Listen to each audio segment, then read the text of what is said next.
For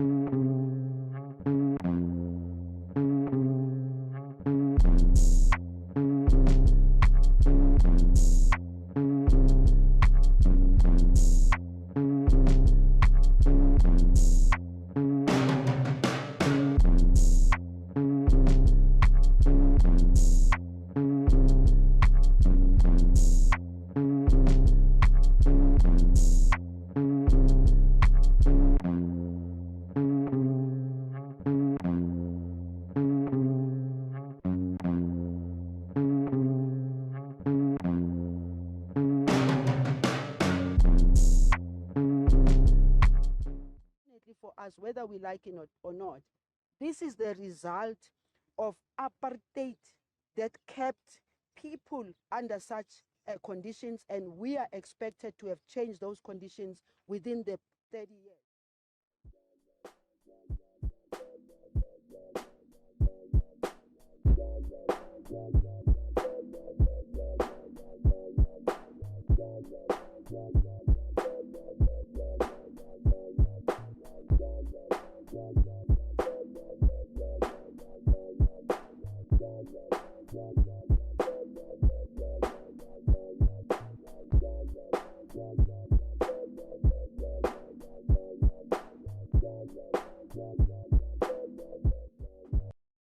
What's good, YouTube? It's your boy Fonzo. Welcome to another episode of Big Bear Podcast. So, guys, I'm just gonna get straight to the point today. So, as you know, there's a huge tragedy that occurred a couple of days ago in the Joburg CBD, resulting in the lives of 70 people, just well over 70 people. That, of course, among that group of people, women and children were also lost. Children's lives were lost as well.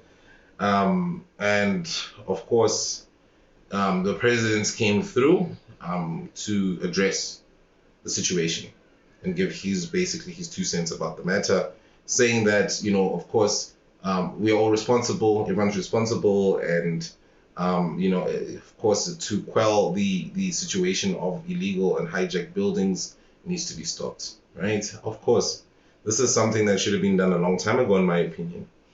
Of course, now everyone had their 2 cents. Politicians came through, a whole lot of people, it's just a lot of people came in and just gave their 2 cents when it came to rocking up to the scene of the tragedy.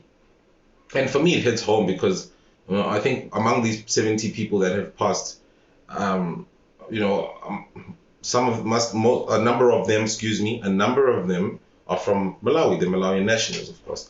And Malawi is my father's nation. My father is originally from Malawi, my late father. And it hits home a little bit, and it's really sad. And I can imagine having people come to South Africa to start a new life, to get something better, because for better conditions, to look after family back home. That's the reason and the intention of them being here. But anyway, what I'm trying to say is that in this situation is that the level of accountability is just beyond me. Look, I get it. The president said what he had to say. He sounded very presidential. Big ups to him, sharp.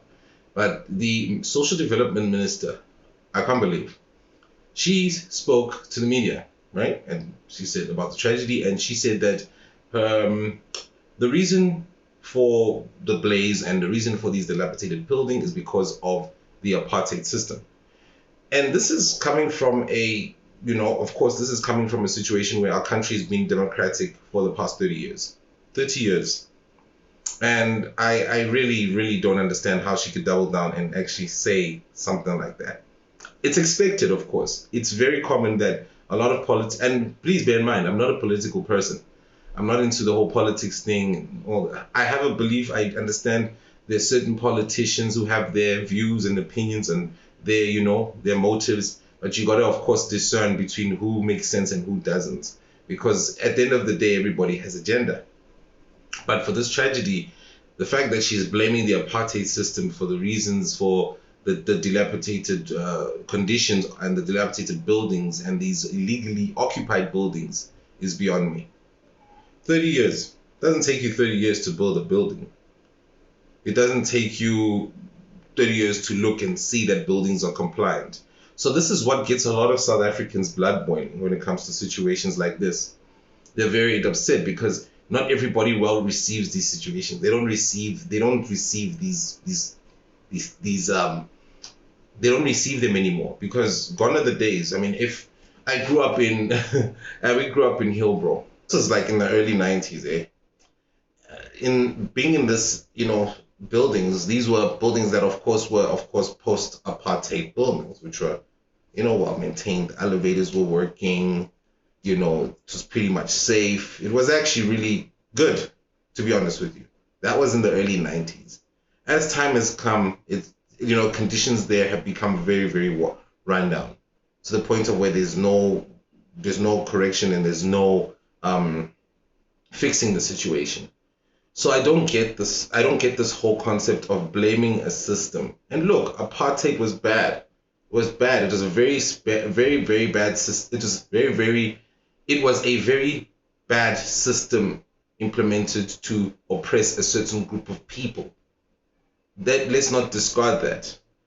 But post that, to go on to the next 30 years, you're blaming a system that you took over 30 years ago, to say that they're to blame for the blame for a fire going down, for a fire being ablaze. And that's beyond me. And you see, that's the level of accountability, and that's what gets the people of South Africa very upset. Because we know, even people that look like us, we know that it's a lie. We know that this is not true. Take accountability, because it's the responsibility of the government that runs the country to make sure that the buildings are in good conditions. As according to the constitution that's been developed, people have the rights to proper housing and good conditions and all those type of things. Not just taking over and laying the blame on a system that hasn't been existing for the past 3 decades. So, of course, a lot of other politicians disagreed with her, saying and giving, of course, talking about their displeasure, and of course not receiving the response. I just had an article here saying the minister's statements after many people died in the disaster rubbed many the wrong way. Musi Maimane in particular, and Mzansi Tweeps reacted to the Lindiwe Zulu with scathing responses. Lindiwe Zulu blames apartheid for Joburg fire. Social Development Minister is under fire after blaming apartheid's spatial planning caused the deadly fire. Her statement did not sit well with many people, including Musi Maimane. So Musi Maimane put a tweet on, and he said, "You are out of ideas and out of honesty. It is true that apartheid spatial planning contributed to the housing crisis in South Africa." Is it? It is true. Excuse me. It is true that apartheid spatial planning contributed to the housing crisis in South Africa. But the ANC had 30 years to rectify that. You failed. You also support ZANU-PF, which is leading to mass immigration from Zimbabwe. So that's what he had to say about the situation. Yeah, true. There was a system and I'm saying again, I'm not saying the apartheid system was a good system, not in the least bit. But of course they're responsible, because the structures that they build in our country and in these city centers and city areas were only for a specific select few people that looked white. It was for particularly white people. That's the situation at hand.